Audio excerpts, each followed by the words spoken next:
Welcome back to Real Talk with Susan Stone and Kristina Supler. We're full-time moms and attorneys bringing our student defense legal practice to life with real-life candid conversations.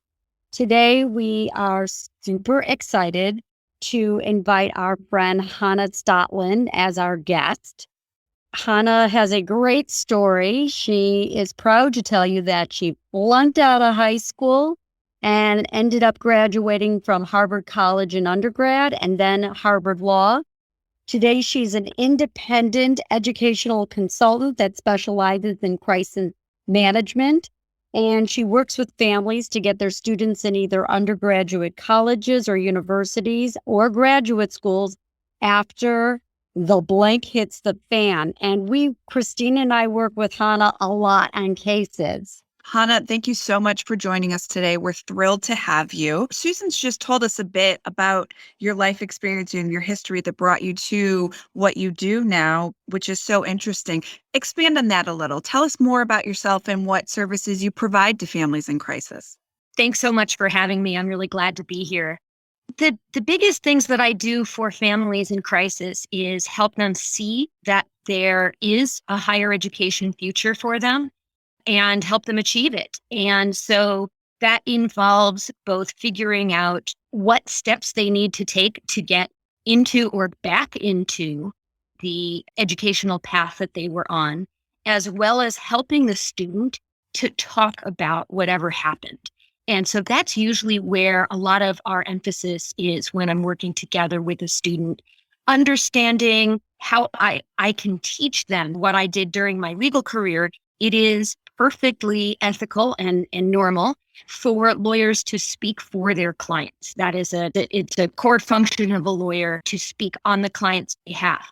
In the higher ed space, that is typically not ethical and not appropriate. So if the student is addressing an admissions office, the student is supposed to speak for themselves. And so what I do is become an educator and a coach and teach them how to advocate for themselves more effectively. Thank you for that description. A lot of people don't know about this, but Kristina and I work with a lot of high school students who find themselves in a situation where there's a suspension or an expulsion. Now, we learned that the common application, which used to require students to talk about those prior disciplinary records, has changed. Are we right that the Common App no longer asks students to report suspensions and expulsions? So the Common App no longer has that question as a default.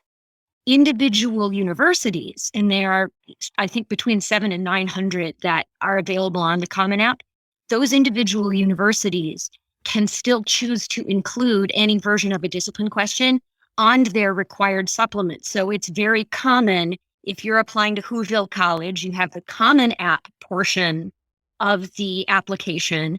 And then Whoville College might also have a section you need to fill out. Tell us what attracts you to Whoville. And that portion can include anything that the college wishes. And so the non-default questions, such as the criminal history question, which has gone to non-default status for several years now, and the disciplinary question, which is joining that club, the non-required question club, individual schools can still ask that question and still require it for applicants to their institution. And so you should expect, and I certainly expect, for the most competitive tier of colleges to consistently ask, and less competitive colleges may be all over the map. So it's going to depend on where you apply, whether you are asked about disciplinary history. So we're often presented with a question from inquiring students or even parents. I had this little sticky situation my freshman year, but the school told me it was no big deal and there's not really a record of it, but I don't know. Should I share that information, disciplinary history, with the college? There's not a specific question that asks for it. Generally speaking, what do you advise students and parents in terms of disclosure about prior disciplinary history, no matter how minor? That's a great question, because we get that a lot. So you don't have to answer questions not asked.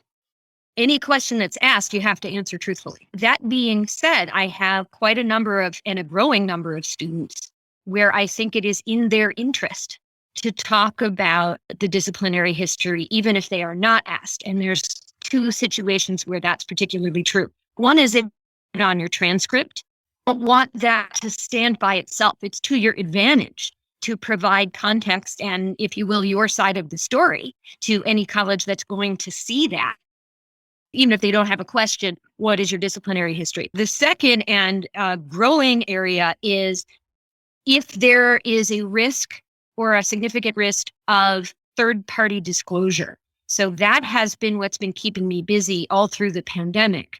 A lot of times my students were told by their high school, you don't need to disclose this, or perhaps they were never disciplined, but other people in the class are aware of some wrongdoing on the student part.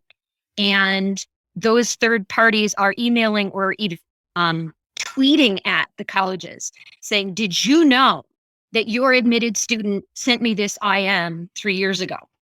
Or they post it on their social media and then they send that posting to the college. We've seen that. Correct.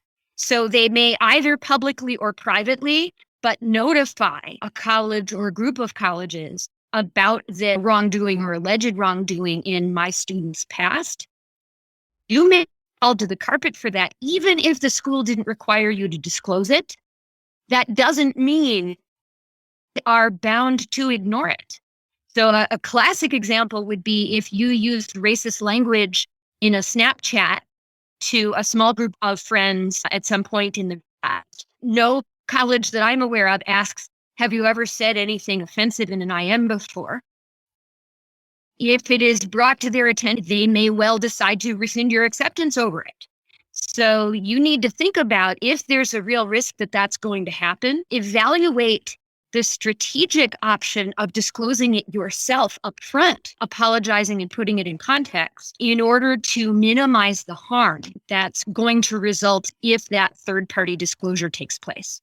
Hanna, I imagine that parents probably, frankly, cringe when hearing that, what you've just shared, and probably push back and say, well, but wait a minute, if I disclose what Susie or Johnny said on Twitter, or this disciplinary issue that no one even really knows about, it's going to automatically make Susie or Johnny a less desirable candidate.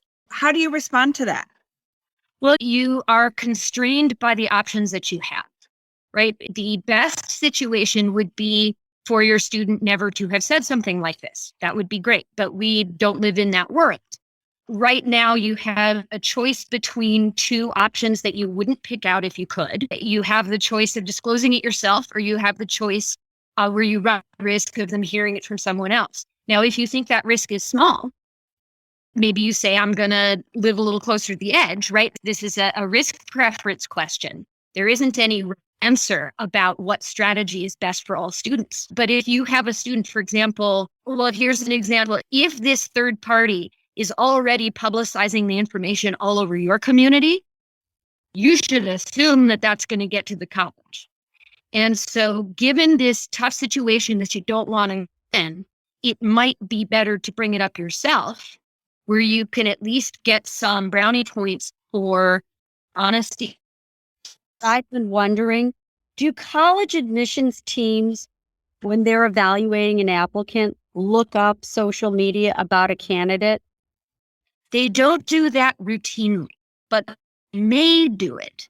And I always recommend that every student should look at their social media and their whole history of social media with the assumption that colleges are going to examine it all the way back. They may not, but if they get a tip, right, if someone tweets at them or emails them and says, hey, you want to check out this post from Susie's background, you should assume that they will. And so keeping it clean is a smart move.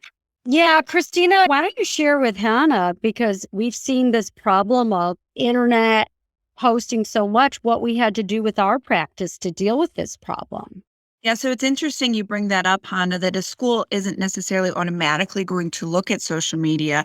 But if something gets on their radar or something is reported, they may. And it's for that exact reason that our law practice has evolved considerably into different areas. And we've actually developed a non-traditional aspect of our law practice that is essentially reputation and crisis management, dealing with online content removal, social media challenges, how to handle one's reputation moving forward, whether it's with respect to applying to undergraduate or graduate universities, or perhaps even more broadly speaking, job opportunities in the future. So this aspect of what you're talking about, it's so significant, and it's become such an ingrained part of modern life and what students are facing. Something that I'm thinking about, because we've spoken a lot about students applying to undergrad and grad school, but what about students going through a transfer? Do those students still fill out a Common App?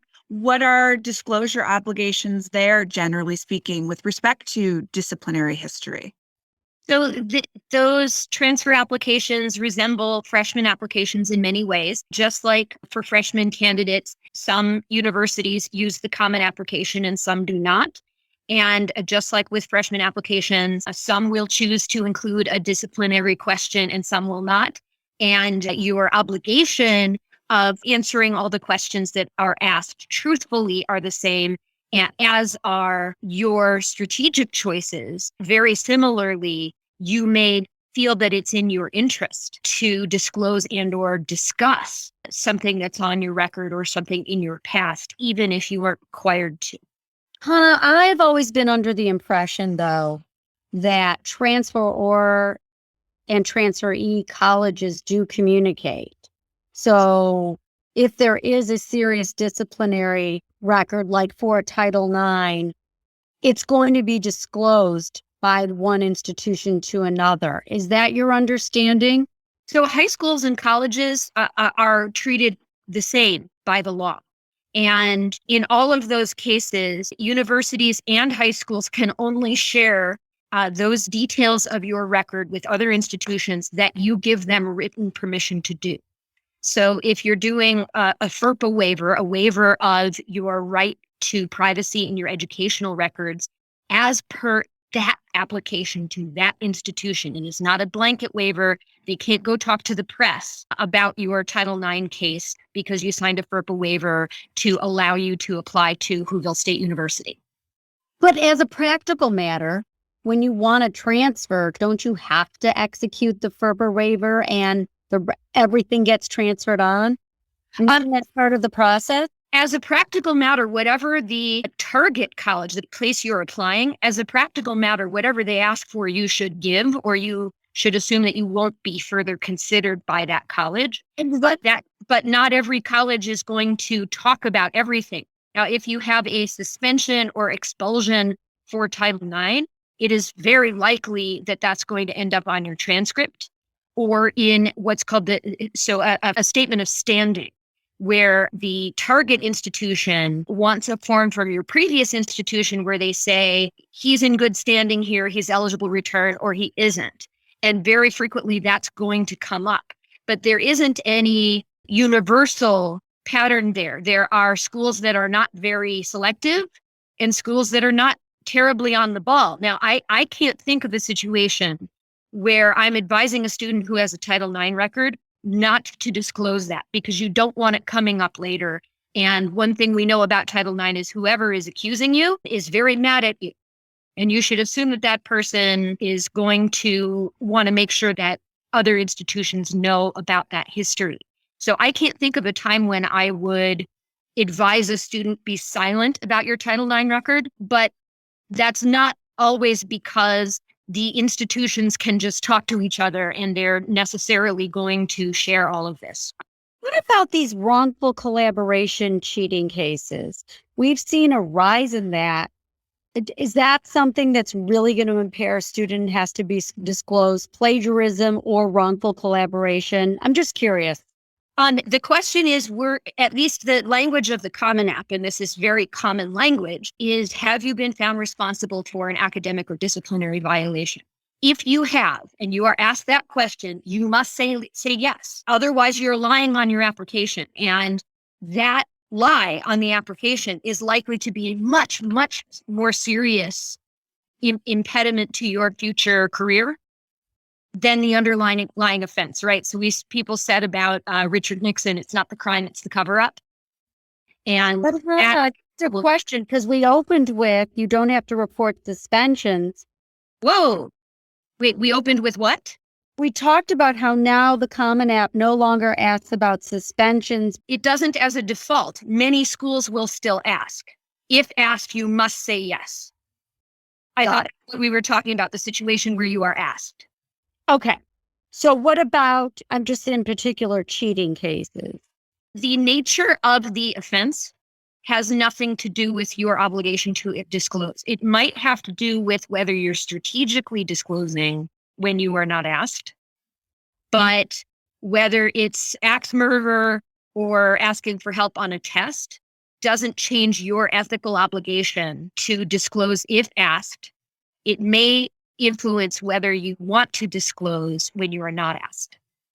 You heard So it, it but sounds like, Hanna, what the bottom line is, students should be truthful because, as you said, not being truthful is worse perhaps than the underlying conduct, the ick factor in question. And in those situations when a student's struggling with something to disclose, and then how do I explain this to the school? That's where a student could contact you. And this is a service that you offer, help with shaping a narrative, writing an essay to explain what happened, right? Is that in essence something that you can help these students do? Yes, that's what I do. And I think there's often too much emphasis on what am I being asked? How can I find a school that doesn't ask? And not enough emphasis on how can I put this in context and explain it away, or explain it in a way that makes them think, well, this student has learned their lesson. I can be confident that they're going to be a great member of our academic community, and I trust them. And that is achievable. And that is often achievable even when the accusation is very serious. I've yet to work with a suspended or expelled student who was ready to continue their education. And I have to give a disclaimer here for those who are in the throes of an addiction or a criminal matter investigation into them. But those who the entire problem is a suspension or expulsion, and they have learned from that and are ready to move forward, those students can find educational opportunities and appropriate ones. And people should not be worried, well, this is the end of everything. He can never even get a bachelor's degree, never mind become a lawyer. His education is over. That's never true, right? The only time I've ever said to a family, I don't believe we can move forward with this at this time, is where the student was in prison. Short of going to prison, these are treatable conditions, and we can help students find a new educational path that works for them. Well, thank you so much for joining us today, Hanna. This was really excellent thoughts that you've shared and food for thought as a whole for everyone going through the process of finding a new institution. We really appreciate your time today. Yeah. For families looking for an independent educational consultant, particularly specializing in crisis management, Hanna Stotland is the best of the best. Thank you, everyone, for listening to Real Talk with Susan and Kristina. If you enjoyed this episode, please share it and don't forget to subscribe to our podcast. And for more resources, of course, you can visit us online at studentdefense.kjk.com. Thank you.